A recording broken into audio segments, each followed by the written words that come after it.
최근 한국을 보면요. 한국 역사에 이런 때가 있었나 싶을 정도로 한국이 하는 것들은 세계화되는 것 같아요.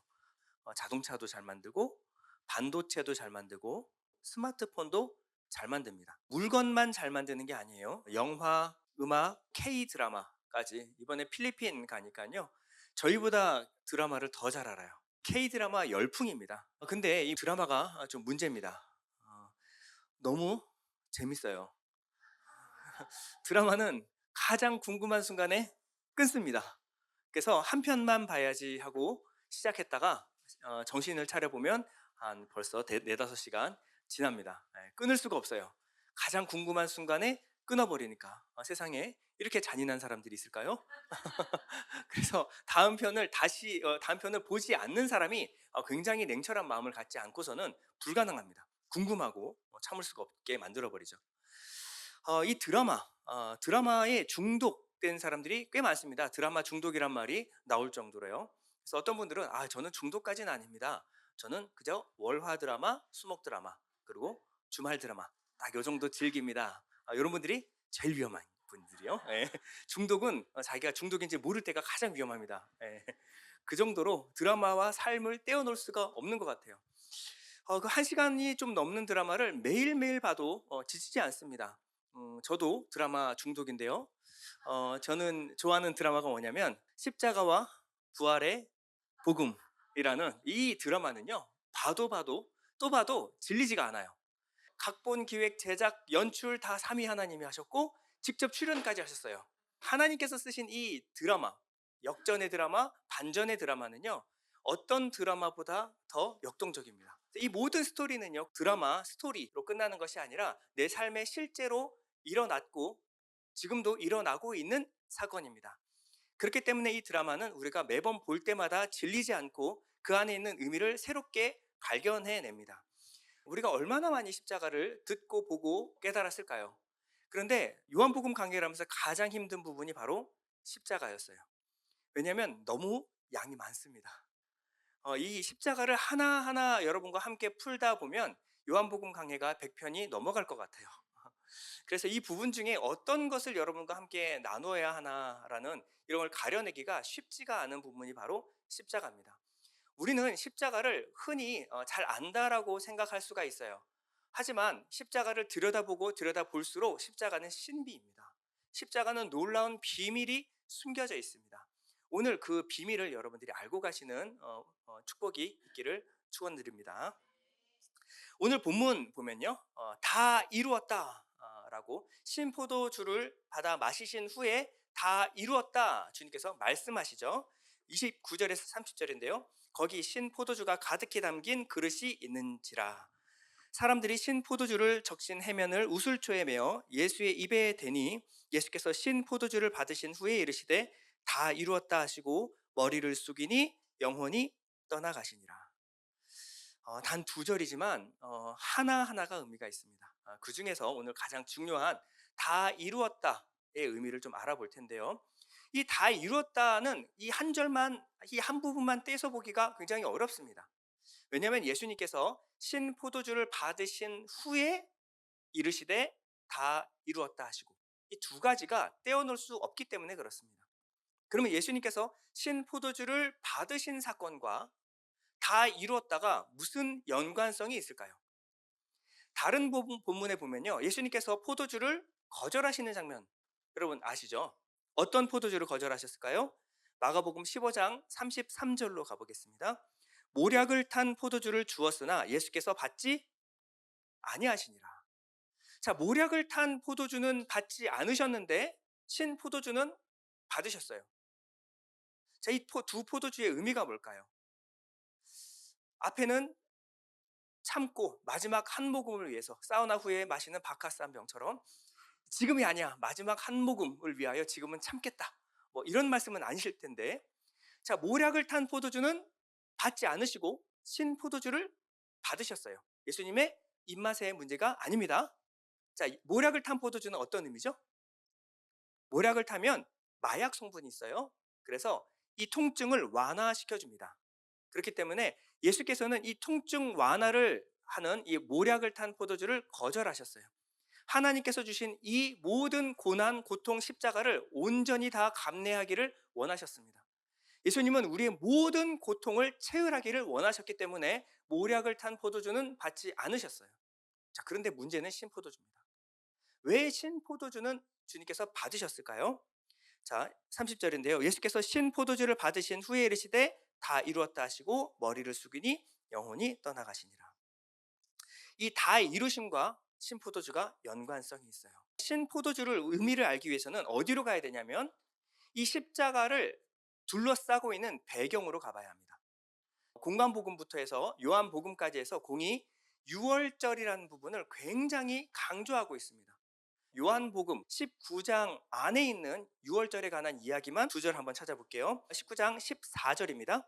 이날은 유월절의 준비일이요 때는 제6시라 빌라도가 유대인들에게 이르되 보라 너희 왕이로다. 자, 31절은요. 이날은 준비일이라. 무슨 준비일이에요? 유월절 준비일이죠. 유대인들은 그 안식일이 큰 날이므로 그 안식일에 시체들을 십자가에 두지 아니하려 하여 빌라도에게 그들의 다리를 꺾어 시체를 치워달라 하니. 자, 이 유월절과 굉장히 관련되어 있습니다. 예수님께서는 십자가 지시기 전에 그 바쁜 와중에 최후의 만찬이라고 우리가 알고 있는 유월절 만찬을 하셨습니다. 자, 왜 그 바쁜, 여러분 이제 조금 있으면 십자가 지러 가시는데 입맛이 있으실까요? 근데 마지막에 그 중요한 시간에 하신 것이 무엇이냐면 그것도 길게 시간을 내서 제자들과 만찬을 하십니다. 예수님이 드신 만찬은 유월절 만찬입니다. 누가복음 22장 14절에서 15절인데요. 때가 이름에 예수께서 사도들과 함께 앉으사 이르시되 내가 고난을 받기 전에 너희와 함께 이 유월절 먹기를 원하였노라. 자, 십자가 지시기 전에 예수님께서 그토록 원했던 게 무엇이냐면 이 유월절 만찬을 제자들과 함께 먹고 마시는 거였습니다. 여러분, 이 유월절의 의미가 무엇일까요? 유월절은요, Passover라고 해서 죽음이 넘어가다라는, 그것이 바로 유월의 의미죠. 자, 이 일이 언제 일어났죠? 출애굽할 때, 애굽에서 나올 때 이 유월절로 말미암아 그들이 애굽에서부터 출애굽하게 된 겁니다. 그러면 이 유월절이라고 하는 유월절에는 반드시 있어야 되는 것이 무엇이냐면 제사와 제물이에요. 제물. 이 유월절 어린 양의 피를 문설주와 임방에 바르면 죽음이 넘어가고 그것을 바르지 않으면 장자가 죽습니다. 여러분 잘 보셔야 돼요. 그 안에 집안에 있는 사람들의 행함과 됨됨이하고 상관이 없어요. 상관이 없습니다. 그 중에도 나쁜 사람이 있었을 거예요. 그렇죠? 이스라엘 백성 중에서도 나쁘고 포악하고 그런 사람들이 있었을 겁니다. 그런데 그 사람의 됨됨이와 상관이 없어요. 하나님이 말씀하신 죽음을 넘어가게 하는 그 구원의 방편을 믿고 그리고 그 어린 양의 피를 바르면 삽니다. 이게 바로 유월절의 의미예요. 그러나 유월절에는 가장 중요한 게 있는데 이 어린 양의 피를 문설주에 그냥 바르면 어린 양은 도구예요. 도구. 페인팅. 도구예요. 그러나 어린 양을 반드시 먹어야 합니다. 우리가 이것을 강조하지 않기 때문에 유월절의 참된 의미를 자꾸 놓칠 수가 있어요. 자, 유월절 어린 양을 먹는다는 것은 어떤 의미가 있죠? 이 유월절 어린 양의 죽음이 내 죽음이 되는 겁니다. 내가 죽어야 하는데 무엇이 죽었어요? 어린 양이 죽은 겁니다. 이 어린 양의 죽음이 내 죽음이 되고 내 죽음이 이 어린 양의 죽음이 되는 거예요. 그것이 바로 먹는 것, 연합하는 것입니다. 반드시 이 어린 양의 죽음과 내 죽음이 상관이 있어야 돼요. 그래야 죽음이 넘어가는 것입니다. 그리고 내가 이 어린 양의 죽음에서 죽었습니다. 이것을 만천하에 보이는 것이 바로 임방의 문설주에 바르는 사건이에요. 우리의 지금 현재 무엇과 비슷하죠? 침례식입니다. 내가 예수의 죽음과 함께 내가 죽었습니다를 만천하에 공포하는 사건이 바로 침례식이잖아요. 그래서 유월절은요, 침례식의 의미가 있는 거예요. 그리고 침례식의 가장 중요한 것은 예수가 죽어서 내가 산 게 아니라 예수가 죽었을 때 내가 함께 죽었습니다. 이 연합의 의미가 가장 중요한 것입니다. 율법은 우리의 죄를 드러냅니다. 죄의 삭은 사망이에요. 우린 죽을 수밖에 없는 율법 아래에 갇힌 모든 인간은 다 죄인입니다. 그러면 우리가 죽어야 해요. 그런데 이 죽음의 자리에 예수께서 함께 죽으심으로 말미암아 내 죄가, 내 죽음이 예수와 함께 죽게 된 것입니다. 이렇게 예수와 함께 죽은 자들은 예수의 부활에 동참하게 되는 거예요. 죄는 한두 가지 잘못한 걸 말하는 게 아니에요. 죄의 삭은 사망이고, 이 죄는요, 피 흘림이 없이는 사함이 없다. 죄는 항상 생명을 요구합니다. 그러면 죄는 무엇과 관련된 거냐면 생명과 관련된 거예요. 생명은 존재입니다. 한두 가지 잘못됐으면, 여러분들이 물건을 뺏었으면 어떻게 죄의 용서를 받아요? 돌려주면 됩니다. 배상해야 돼요. 눈에는 눈, 이에는 이. 상해를 가했으면 똑같이 상해를 입히라. 이게 율법이에요. 근데 그 정도가 아닌 겁니다. 우리는 율법의 선고에 의해서 사망이에요. 마음의 음욕을 품으면 간음한 거고, 상대방을 미워하면 살인한 겁니다. 율법은 항상 우리의 죄를 뭐라 그러냐면 너희 존재적인 문제가 있다. 너희 마음의 문제가 있어. 너희가 한두 가지 잘못을 고쳐서 될 문제가 아니라 너희들은 그냥 사망, 피값을 요구하는 거예요. 그 피값을 예수께서 지불하신 의미가 바로 패스오버 유월절이라는 거예요. 자, 그러면 이 유월절의 의미는 알겠는데 유월절 만찬으로 들어가서 그 포도주의 의미를 조금 더 살펴봐야 합니다. 자, 우리는 유월절 만찬을 먹지 않기 때문에 예수님께서 하신 마지막 유월절 만찬의 의미를 잘 모르고 있을 수 있어요.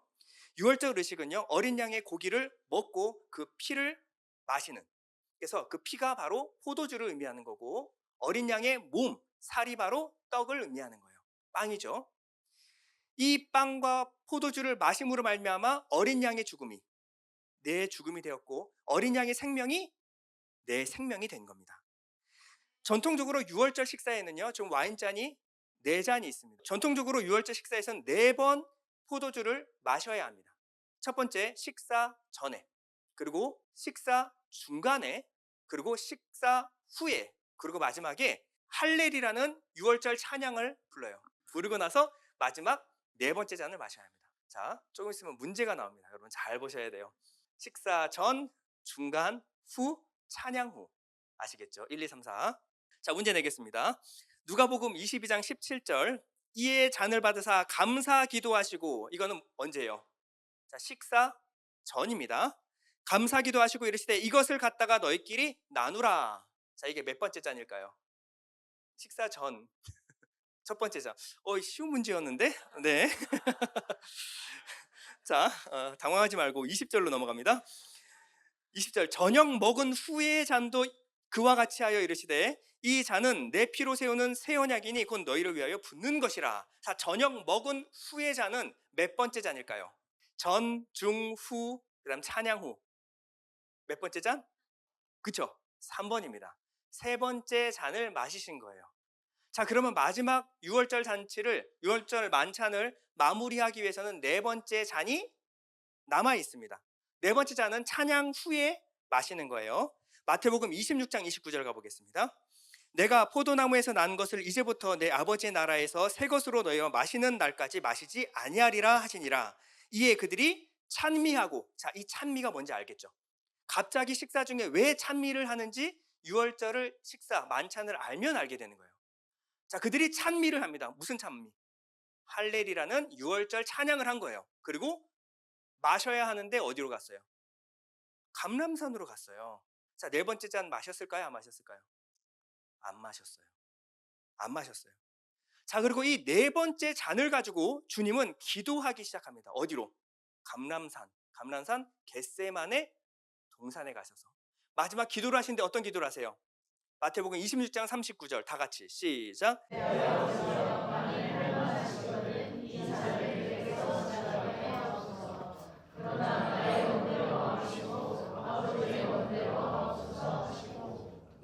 예수님의 마지막 겟세마네 기도를 이제 이해하시겠죠?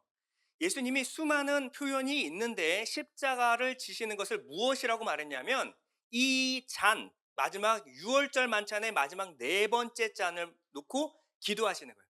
이 잔을 내게서 지나가게 해주십시오. 그러나 나의 원대로 마옵시고 아버지의 원대로 하옵소서.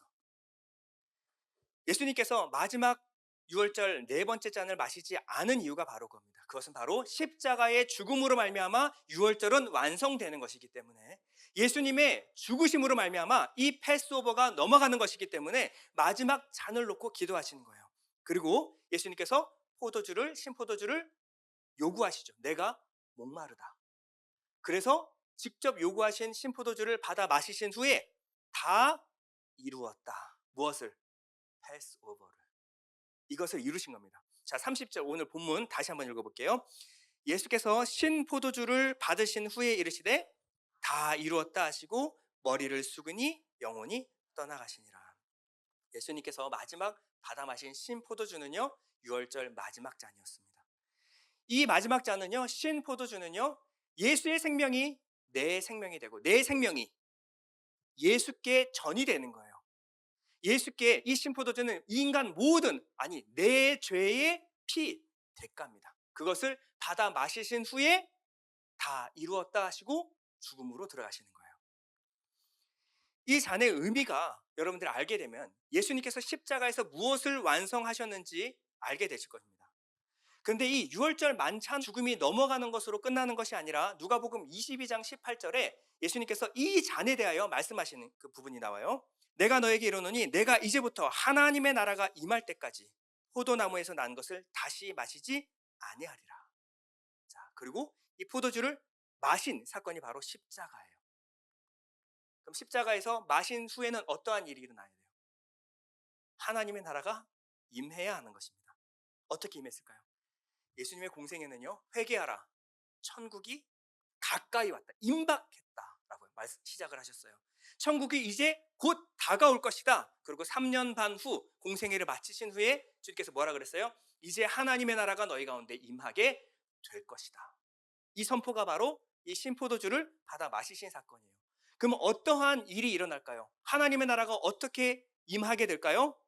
바로 새 언약의 성취로 일어납니다. 자, 새 언약 한번 볼게요. 에스겔서 36장 26절 보면요, 새 영을 너희 속에 두고 새 마음을 너희에게 주되 너희 육신에서 굳은 마음을 제거하고 부드러운 마음을 줄 것이며 또 내 영을 너희 속에 두어 너희로 어떻게 해요? 내 율례를 행하게 하리니 너희가 내 규례를 지켜 행할지라. 내가 너희 조상들에게 준 땅에서 너희가 거주하면서 내 백성이 되고 나는 너희 하나님이 되리라. 이게 뭡니까? 하나님 나라죠.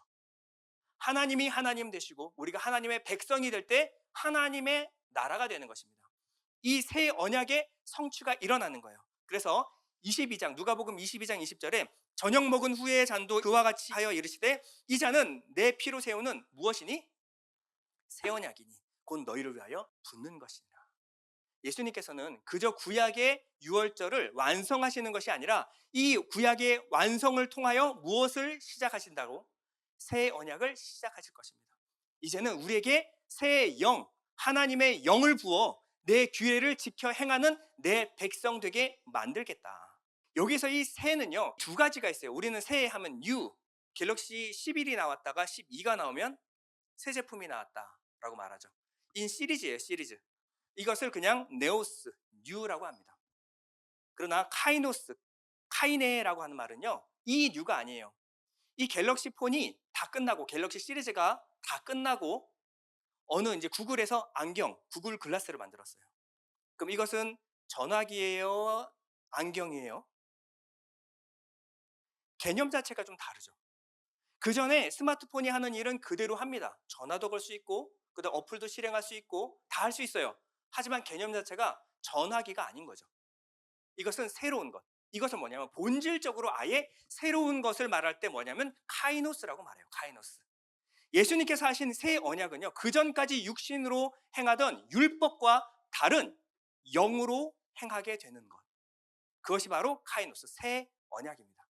옛 언약과 다를 바 없어요. 옛 언약의 모든 용도를 그대로 이행하되 완전히 본질적으로 새로운 것. 성령께서, 하나님께서 내 안에 거하심으로 말미암아 하나님으로 살게 되는 것. 이것이 바로 새 언약이라는 거예요. 예수님께서 말씀하셨죠. 마가복음 2장 22절, 새 포도주를 낡은 가죽 부대에 넣는 자가 없나니. 자, 포도주는 언약입니다. 만일 그렇게 하면 새 포도주가 부대를 터뜨려 포도주와 부대를 버리게 되리라. 오직 새 포도주는 새 부대에 넣느니라. 자, 새 포도주의 의미는요, 발효가 됩니다. 그 안에. 그러면 낡은 부대에 넣으면, 낡은 부대는 더 이상 이 가죽이 늘어나질 않아요. 딱딱하게 굳어요. 근데 그 안에서 발효가 일어나면 가스가 올라오겠죠. 그러면 터져버립니다. 찢어져 버려요. 이 새 포도주는요, 살아있는 언약이에요. 그 전에 아무런 변화가 일어나지 않는 언약이 아니라 살아있어서 우리 안에서 변화를 일으키는, 우리 안에서 폭발적인 능력을 일으키는 그 언약을 말하는 거예요. 이 새 포도주는 새 부대에 담아야 할 것이다. 구약과는 비슷하지만 본질적으로 차원이 다른 것입니다. 우리는 새로운 피조물이 되는 거예요. 우리는 영적인 존재가 되는 것입니다. 고린도전서 5장 7절에 이렇게 말합니다. 너희는 누룩 없는 자인데 새 덩어리가 되기 위하여 묵은 누룩을 어떻게 하라고? 내버려라. 옛 것을 버려라.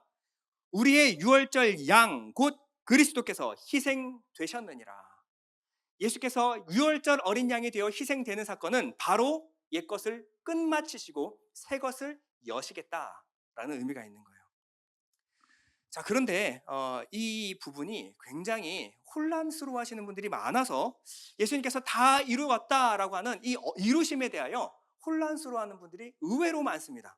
최근에 안타까운 것은 은퇴하신 조직신학 교수님께서도 이 부분이 아직 헛갈리신다, 헛갈리하시는 부분을 얘기를 듣고 참 안타까웠습니다. 신앙생활에 가장 중요하면서도 근본적인 거예요. 여러분들이 율법과 새 언약에 대해서 이해하는 것. 자, 예수를 믿었는데 율법을 지켜야 되느냐 말아야 되느냐, 뭐 이런 거, 이런 문제죠. 근데 이거를 그냥 다 아시겠지 하고 넘어가려고 금요 예배 때는 안 했죠. 네, 그랬는데 내내 찜찜했어요. 모르실 수도 있다 라는 가능성을 가지고 접근하기 시작했습니다. 그래서 여러분 이 시간에는 율법과 새 언약에 대해서 여러분들이 한번 좀 정리를 하고 넘어가는 시간을 가졌으면 좋겠어요. 그래야 예수님께서 십자가상에서 다 이루었다라는 말씀이 무엇인지를 우리가 풀리하게 이해할 수 있을 거라고 생각을 합니다. 자, 두 가지의 팽팽한 싸움이 있습니다. 첫 번째, 율법주의. 율법주의. 올바른 신앙인가요? 아니요. 그저 잘못된 신앙이 아니라 이단입니다. 여러분, 율법주의는 이단이에요. 그리고 율법 폐기론이 있어요. 율법은 이제 끝났다. 그리스도 안에서. 자, 율법 폐기론 올바른 신앙일까요? 아니요. 이거 이단입니다. 둘 다 이단이에요. 둘 다 이단. 그런데 이 양쪽에 빠지기가 너무 쉬워요. 자, 율법주의는 그래도 오해 정도지 이단은 아니지 않나요? 갈라디아서를 보시면요, 갈라디아 교회에 율법주의가 들어옵니다. 그리고 바울은 그것을 이단으로 정죄해요. 유대교에 들어온 게 아니에요. 예수를 믿어 구원을 받는다, 예수가 하나님의 아들 구원자 메시아심을 믿어 구원을 받는다라는 교회 안에 들어온 거예요. 갈라디아 교회. 예수를 믿어 구원을 받지만 율법은 지켜야 한다. 이게 그들의 주장이었어요. 바울은 그건 이단적인 가르침이다. 그래서 갈라디아서는 온통 그 얘기입니다. 그 얘기예요. 이 지금 율법주의가 남아있는 곳이 이단들이 있죠. 제7일 안식교. 왜 토요일날 예배드리죠? 안식일을 거룩하게 지켜라. 율법 지켜야 된다라는 거예요. 그래서 율법대로 지켜야지 네 마음대로 주일날 예배드리는 거 아니다. 안식일 지켜야 된다. 그래서 안식일 지키는 거예요. 그리고 일부 구원파에서도 여전히 이 율법주의 신앙이 있습니다. 이단입니다. 이단이에요. 이단. 갈라디아서 3장 10절, 무릇 율법 행위에 속한 자들은 저주 아래 있나니.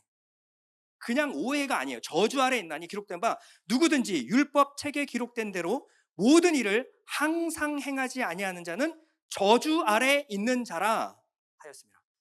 예수 믿어도 여전히 율법 지켜야 된다? 이단입니다. 자, 그러면 이 율법주의와 율법 폐기론을 오늘 좀 박살내겠습니다. 자, 율법을 지킬 때는요, 말 그대로 바리새인 중에 바리새인, 율법 학자입니다. 뭐라 그러냐면 율법 그냥 그렇게 지키는 게 아니라 율법 행위에 속한 자들은 모든 일을 항상 행해야 된다. 모든 일을 항상 행해야 된다. 율법의 일부는 지키고 일부는 안 지키는 게 아니라 율법의 모든 것을 어떻게? 항상 행해야 한다. 자, 그러면 안식일, 제7일 안식일은요, 안식일만 지키는 게 아니에요. 안식일을 지키면 뭐도 지켜야 된다? 안식일에 관련된 법규도 지켜야 돼요. 안식일에 일하면 반드시 돌로 쳐 죽여야 합니다. 이게 율법이에요. 자, 출애굽기 31장 15절에 가볼게요. 엿새 동안은 일할 것이나 일곱째 날은 큰 안식일이니 여호와께 거룩한 것이라. 안식일에 일하는 자는 누구든지 어떻게? 반드시 죽일지니라. 자, 여기까지 지켜야 돼요. 안식일을 지키려고 그러면. 또한 율법을 항상 모든 일을 다 지키려면요, 7년마다 채무를 면제해 줘야 돼요. 여러분에게 돈 빌려간 사람들 7년 되면요 면제해 줘야 돼요. 안 갚아도 돼. 이제 7년 지났으니까. 뿐만 아니라 부동산을 샀어요. 그러면 50년 되면요 자녀들한테 물려주는 게 아니라 원주인에게 돌려줘야 합니다. 50년, 희년 되면요, 여러분 부동산 샀잖아요. 50년째 되면 다 돌려줘야 돼요. 여러분 지켜야 합니다. 율법이에요. 율법. 생리 기간에는요 일주일간 반드시 각방 써야 합니다. 부부, 가족 다 필요 없어요. 레위기 15장 19절의 율법입니다. 여자가 몸에서 피를 흘릴 때 그것이 여자의 몸에서 흐르는 월경이면 그 여자는 이래 동안 불결하다. 그 여자에게 닿는 남자는 모두 저녁 때까지 부정하다. 절대 건드려서도 안 돼요. 건드려도 안 됩니다. 출산하면요 각방 써야 합니다. 레위기 12장 2절 이스라엘 자손에게 말하여 이르라 여인이 임신하여 남자를 낳으면 그는 이래 동안 부정하리니 곧 월경할 때와 같이 부정할 것이며. 출산 휴가 주라는 거 아니에요? 부정하다니까요.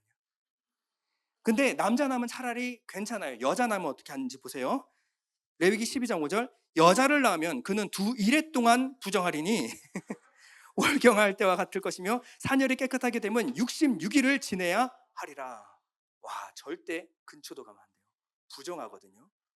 여러분 애 낳는 게 얼마나 힘든데 그거에 여러분 율법대로 율법을 지켜 행하는 사람들은요 돼지고기 절대 먹으면 안 됩니다. 돼지고기는 절대 먹으면 안 돼요. 레위기 11장 7절에서 8절 돼지는 굽이 갈라져 쪽발이로 돼 새김질을 못함으로 너에게 부정하니 너희는 이러한 고기를 먹지 말고 그 주검도 만지지 말라. 이것들은 너에게 부정하니라. 삼겹살만이 아니에요. 순대, 내장 다 포함입니다. 돼지고기는 입에도 담으면 안 돼요. 돼지고기 절대 먹으면 안 됩니다. 율법을 지키려면. 그리고 오징어, 칼치, 장어, 추어탕 절대 드시면 안 됩니다. 레위기 11장 12절 수중생물에 지느러미와 비늘 없는 것은 너희가 어떻게 하라고요? 혐오해야 돼요. 혐오해야 돼요. 여러분 선지해장국은 먹으면요 대대로 저주를 받습니다. 레위기 17장 10절입니다. 이스라엘 집 사람이나 그들 중에 거류하는 거류민 중에 누가 무슨 피든지 먹는 자가 있으면 내가 그 피를 먹는 그 사람에게는 내 얼굴을 대하여 그를 백성 중에서 끊으리니. 선지 먹는 거 걸리면 교회 퇴출입니다. 절대 걸리면 안 돼요. 선지는 입에도 대면 안 돼요. 큰일 납니다. 그러면 자손 대대로 끊기는 거예요. 자, 이제 이 모든 음식과 이별식을 하겠습니다. 얘들 안녕. 몰랐을 땐 먹었는데 말고는 절대 먹을 수 없단다. 자, 그리고 이제는 여러분들 옷 입는 거 이제 바꾸셔야 돼요. 지금 여기 있는 분 중에 율법대로 입으신 분은 단 한 분도 안 계십니다. 지금. 왜냐하면 혼합된 폴리 재질 합성 섬유 옷을 입으면 여러분 큰일 납니다. 여름에 더워도 절대 합성 섬유 입으면 안 돼요. 레위기 19장 19절 내 밭에 두 종자를 섞어 뿌리지 말며 두 재료로 직조한 옷을 입지 말지며. 요즘 최신 신소재 절대 입어서는 안 돼요. 이건 안 되는 겁니다. 이뿐만 아니라 여러분 입으신 모든 옷에 술을 달고 청색 끈을 다 다셔야 돼요. 옷끝에. 민수기 15장 38절 이스라엘 자손에게 명령하여 대대로 그들의 옷단 귀에 술을 만들고 청색 끈을 그 귀에 술에 더하라. 어떻게? 대대로. 아버지 옷, 아들 옷, 할아버지 옷, 애기 옷 다 뭐해? 술을 만들고 청색 끈을 그 뒤에 거기다가 달아야 돼요. 율법입니다. 율법. 자, 그리고 머리 지금 특히 남성들 지금 큰일 납니다. 이거 큰일 나요. 머리는 수염을 그렇게 밀면 안 돼요. 특히 구렛나루 미는 거 큰일 납니다. 구렛나루는 절대. 요거 관자놀이에 머리를 둥글게 깎지 말고 구렛나루를 밀지 마라. 다 저 스타일 하셔야 돼요. 다음 주 검사하겠습니다. 자, 음식부터 해서 입는 옷까지. 제가 지금 여기는 제사는 건들지도 않았어요. 그리고 613가지 중에서 몇 가지만 갖고 온 겁니다. 율법은요 한두 가지 지킬 수 있는 것은 지키고 이거는 못 지키겠다 안 지키면 율법을 다 어긴 겁니다. 야고보서 2장 10절 누구든지 온 율법을 지키다가 그 하나를 범하면 모두 범한 자가 되나니 간음하지 말라 하시니가 또 살인하지 말라 하셨은즉 내가 비록 간음하지 아니해도 살인하면 율법을 범한 자가 되느니라. 자, 살인은 미워하는 겁니다. 예수님이 말씀하신 평생을, 그럴 리는 없겠지만 평생을 나는 여자 보기를 돌같이 했습니다. 난 평생을. 그래서 절대 마음으로 간음하지 않았습니다. 나는 평생 흰 거짓말도 하얀 거짓말도 한 적이 없어요. 전 거짓말을 한 적이 단 한 번도 없습니다. 태어나서 죽을 때까지. 남의 것을 보고 명품 사도 절대 탐하지 않았습니다. 질투하지도 않고 갖고 싶어한 마음도 갖지 않았어요. 물건에 대한 탐심 저는 전혀 없었습니다. 평생을 이렇게 살았다. 아니 뭐 확인할 길이 없으니까. 그랬다는데 어떻게 해요, 그렇죠? 그렇게 살았다고 해요. 그런데 마지막 말년에 몸도 힘들고 그런데 와이프가 짜증나게 굴었어요.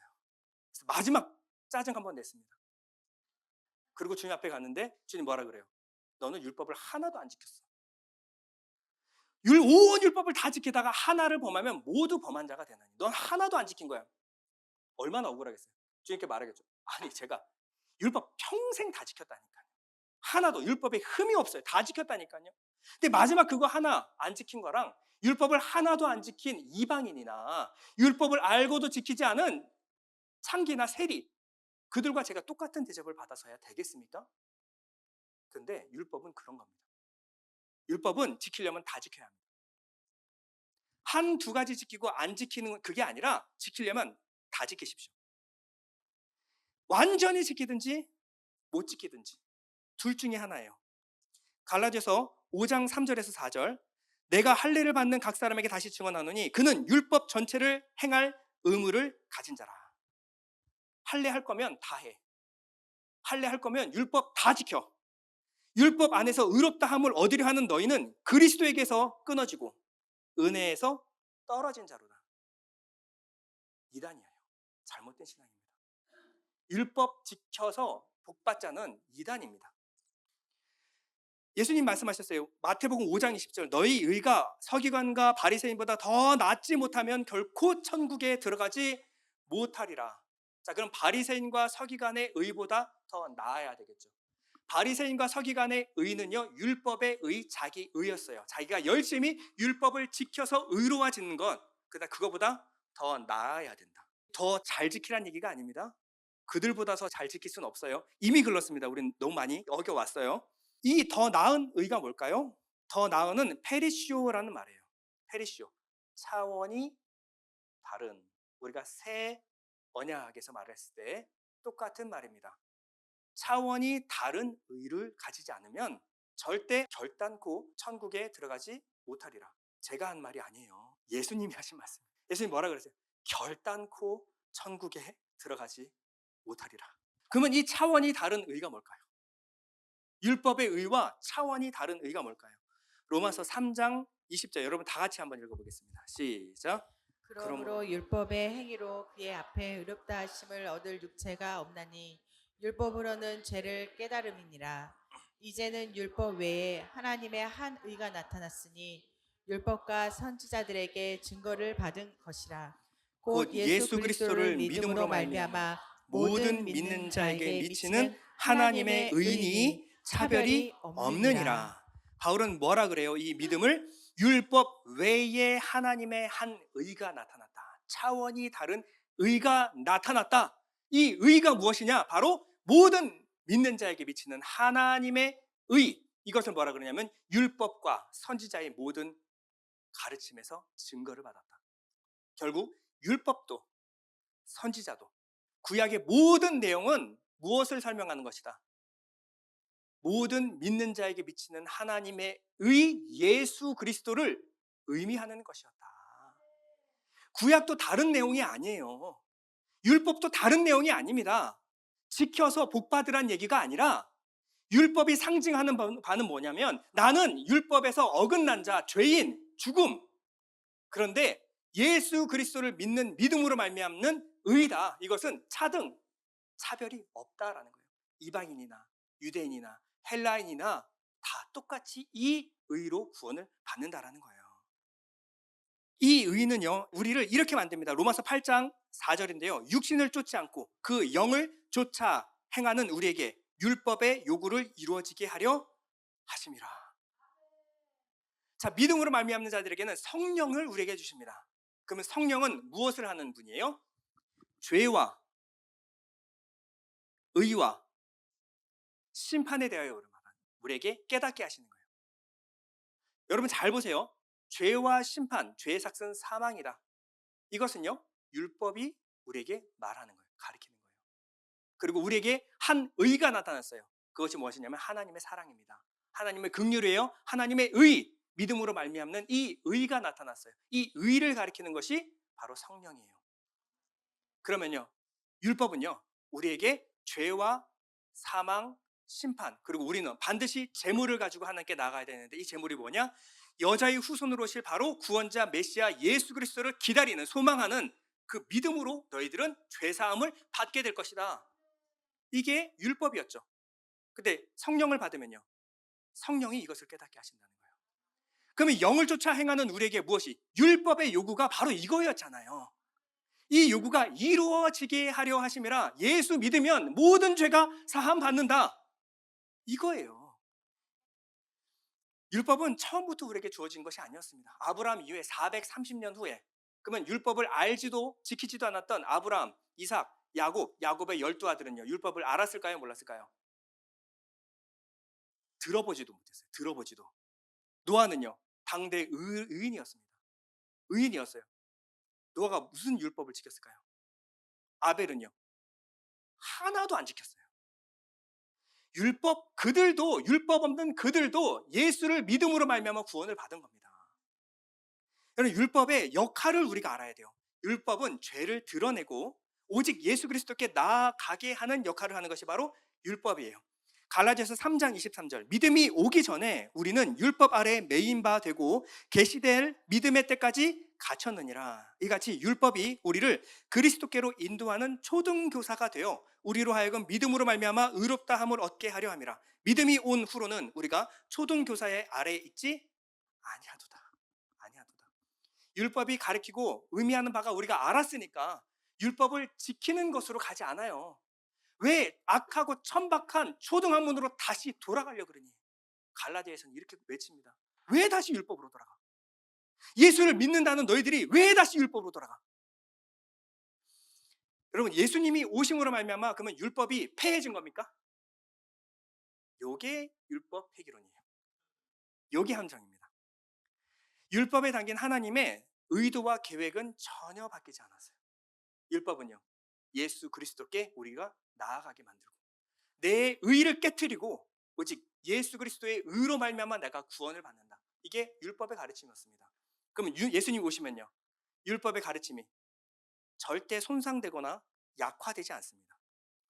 예수님이 오심으로 말미암아 율법의 의미는 더욱더 강화되고 더욱더 선명해졌어요. 그 전에는 무슨 의미인지 몰랐어요. 그걸 왜 하는지를 몰랐어요.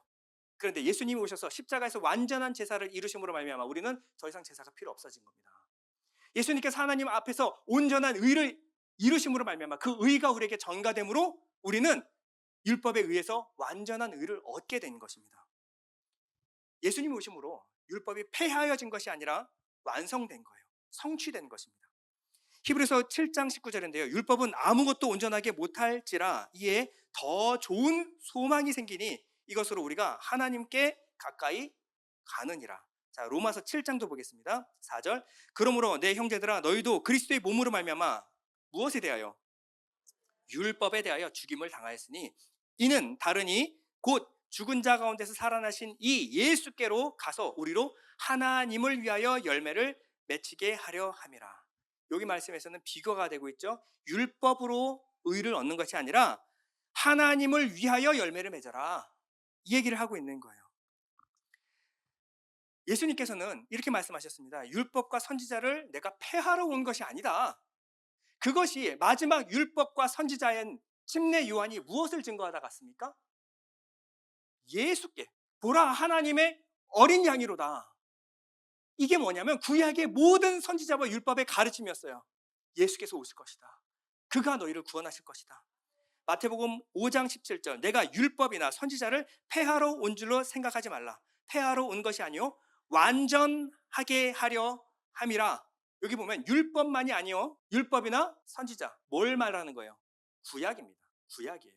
율법을 완전하게 하는 게 아니라 율법과 선지자, 구약 모든 내용을 내가 완전하게 성취하러 왔다라는 거예요. 완전은요, 플레로라는 것인데 꽉 채우다, 완성하다, 성취하다. fulfill의 의미가 있는 거예요. 예수님께서 이 모든 구약의 내용들, 그 상징하는 바를 예수께서 완전히 성취하고 끝내러 오셨다라는 거예요. 구약 전체를 예수로 결론 내고 가셨습니다. 그래서 누가복음 24장 44절에 보면요, 내가 너희와 함께 있을 때 너에게 말한 바 모세의 율법과 선지자의 글과, 앞에 지금 말했죠, 율법이나 선지자를 폐하러 온 것이 아니다. 모세의 율법과 선지자의 글과 시편에 나를 가르쳐 기록된 모든 것이 이루어져야 하리라 한 말이 이것이니라. 예수님께서 십자가 지시고 부활하심으로 말미암아 내가 다 이루었다. 내가 다 이루었다. 구약의 모든 내용은 다 예수 그리스도를 말하는 것이었고, 내가 이 와서 구약의 모든 약속 언약을 내가 다 성취하고 이루었다. 그러면 우리는 율법을 어떻게 생각해야 될까요? 자, 율법 폐기론이 왜 이단인지 한번 보여드릴게요. 율법 폐기론이 말하는 시점을 한번 볼게요. 하나님이 창조하시고 그리고 마지막 종말 끝날 때까지가 히스토리, 역사입니다. 역사 가운데 십자가가 꽂혔어요. 이 십자가를 중심으로 율법 폐기론자는 어떻게 말하냐면, 구약에서부터 구약은 어디에서 끝난다? 바로 십자가에서 끝난다. 그래서 십자가 전까지는 율법을 지켜야 한다. 그러나 십자가 이후에는 은혜로 구원받는다. 믿음으로 구원받는다. 그래서 율법과 믿음, 율법과 은혜를 이분화시켜 버렸어요. 다른 것으로 만들어 버렸습니다. 그러나 여러분들은 아시죠? 율법의 내용은요, 지켜서 복을 받자가 아니라 율법은 예수 그리스도를 의미하는 거예요. 율법은 항상 예수 그리스도께 나와서 구원을 받게끔 우리의 모든 의를 깨트리고 예수를 붙드는 것이 바로 율법입니다. 율법이 끝났어요? 지금도 율법은 이 일을 하고 있는 거예요.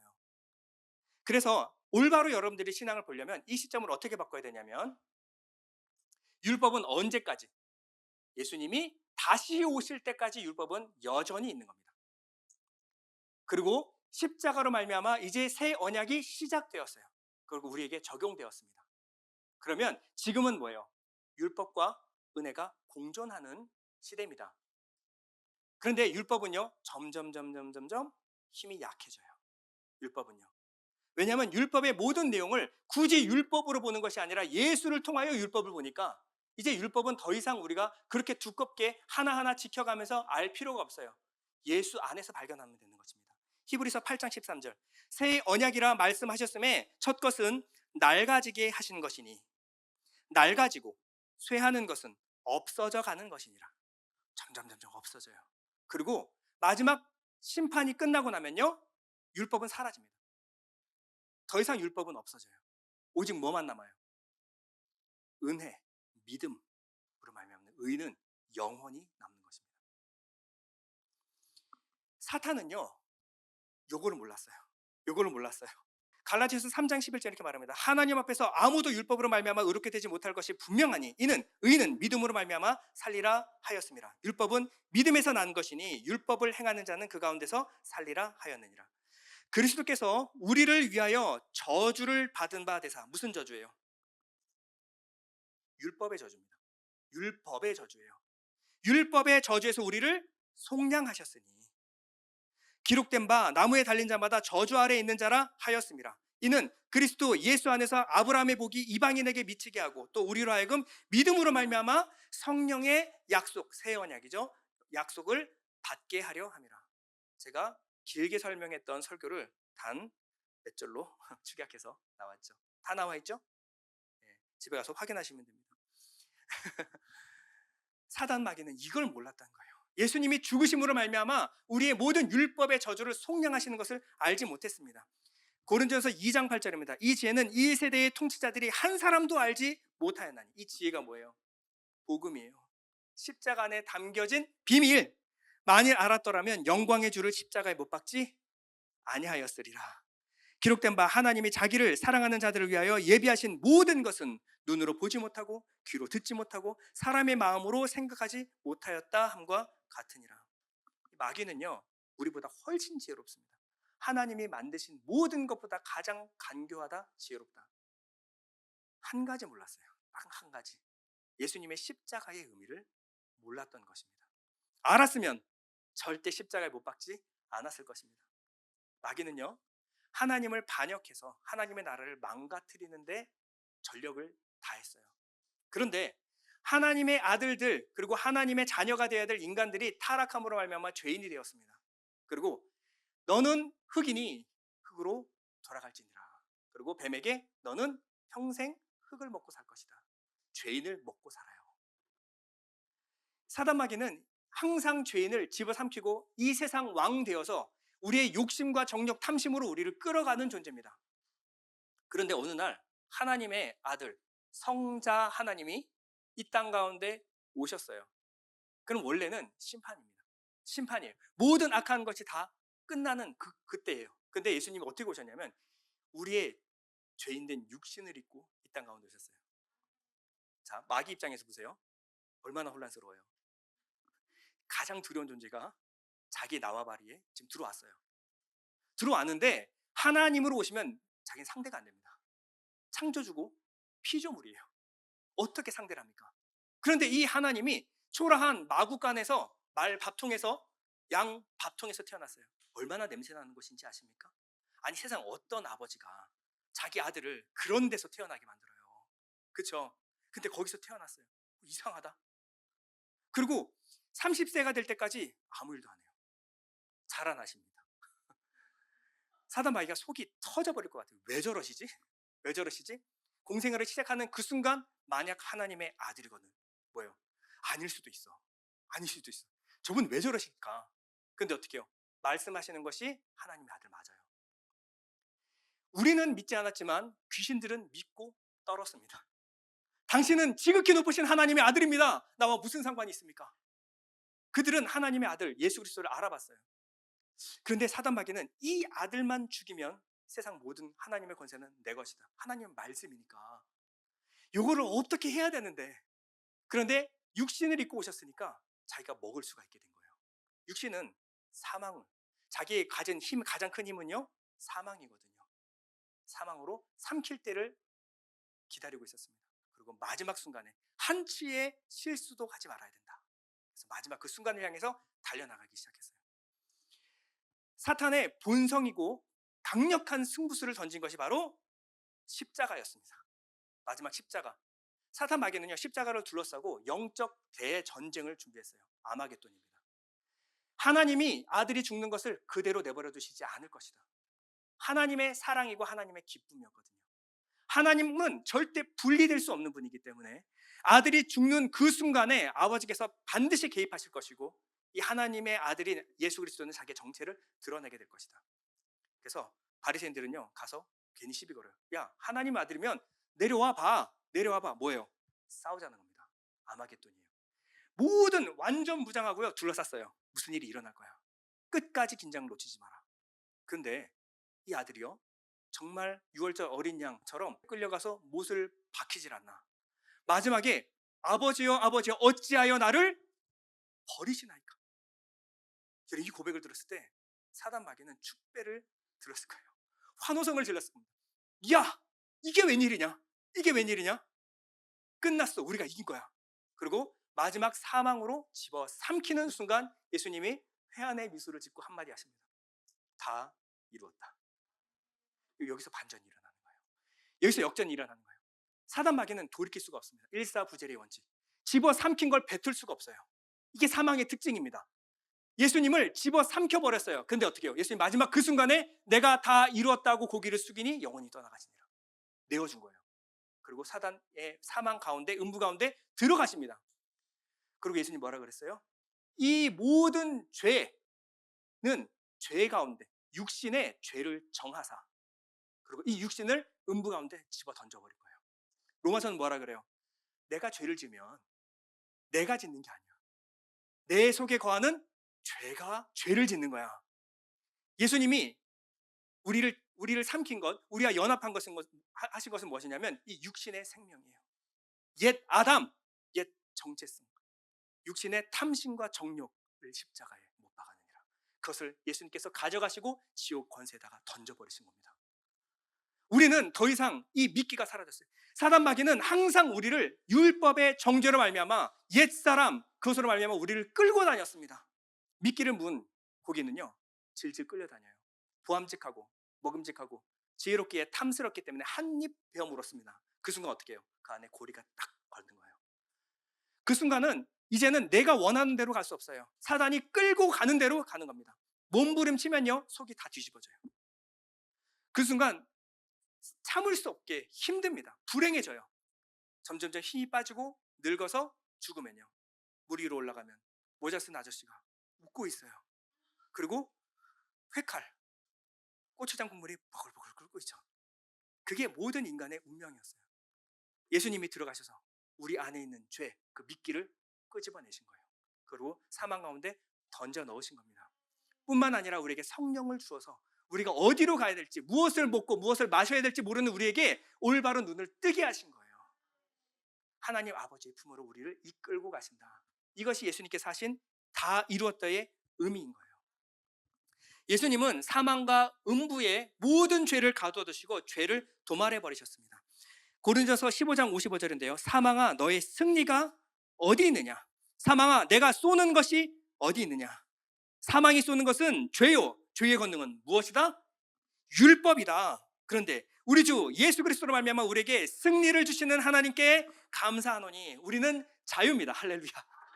우리는 모든 율법의 죄에서 끊어졌어요. 그건 나와 상관없는 겁니다. 모든 쏘는 것, 죄와 사망의 권세로부터 우리를 자유케 하신 사건이 바로 십자가예요. 십자가는 위대한 승리의 현장이었습니다. 우리가 볼 때는 저 초라한 메시아라고 했던 그분이 마지막 알 수 없는 말 한마디 뱉고 돌아가셨어요. 다 이루었다. 그리고 돌아가셨어요. 우리는 그것을 알지 못했어요. 그러나 이 드라마를 두 번째 보면요, 이 장면이 가장 소름 돋는 장면이에요. 이 장면이 반전입니다. 이 순간 승리가 일어난 거예요. 여자의 후손으로 오신 예수께서 사단의 머리를 짓밟아 버리신 겁니다. 이제 사단은 무기를 잃어버린 거예요. 로마서 6장 14절입니다. 죄가 너희를 주장하지 못하리니 이는 너희가 법, 율법 아래 있지 아니하고 무엇? 은혜 아래 있음이라. 여러분들은 이제 율법에서 자유입니다. 율법의 모든 성취를 예수께서 이루셨고요. 여러분들은 예수 믿으면 구원받습니다. 예수 믿으면 죄사함 받습니다. 성경을 읽으면서 수많은 이렇게 하면 죽을 것이다, 이렇게 하면 죽을 것이다. 이제는 여러분 그 죽음을 예수께서 가져가 버리셨어요. 다 이루었다. 이 반전의 드라마 앞에서 우리는 구원을 받은 거예요. 마귀는 여전히 우리의 정체성을 공격합니다. 야, 율법을 봐. 너 죄인이야. 누가 의인이래? 그럴 때일수록 여러분 어디로 달려나가야 돼요? 예수 앞에, 그 은혜 앞으로 달려나가시기 바랍니다. 여러분들은 그 정체성을 붙드시고 절대 사단 마귀에게 속으시면 안 돼요. 하나님, 이 유월절 어린 양의 죽음으로 말미암아 나의 모든 죄와 사망은 패스오버 유월했습니다. 나는 살았습니다. 나는 자유입니다. 이 올바른 진리 앞에서 여러분들이 자유를 누리며 살아가시기를 축원드립니다. 우리 잠시 눈을 감겠습니다. 기도할 때 하나님, 더 이상 내 정체성이 흔들리지 않게 하여 주시옵소서. 이것하고 저것하고 이러한 부담감에서 하나님께서 자유롭게 하셨습니다. 오직 성령께서 이끄시는 대로 예수와 예수 안에 있는 그 모든 풍요로움을 누리며 살아가게 하여 주시옵소서. 우리 한번 기도하겠습니다.